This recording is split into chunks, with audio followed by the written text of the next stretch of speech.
NNTV Telugu news కి స్వాగతం. మహబూబాబాద్ జిల్లా డోర్నకల్ మండల పోలీస్ స్టేషన్ తనిఖీ చేశారు డీఎస్పీ తిరుమలరావు. ఈ కార్యక్రమంలో సీఐ చంద్రమౌళి, ఎస్ఐలు వంశీధర్, గడ్డం ఉమా, ఏఎస్ఐ జమీల్ పాషా మరియు సిబ్బంది పాల్గొన్నారు.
మొత్తం పేపర్లు రావాలి.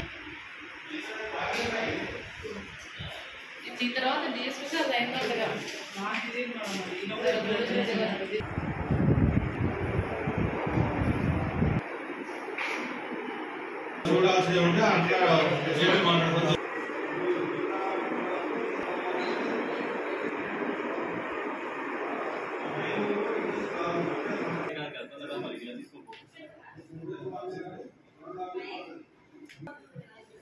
ఆడబెట్టి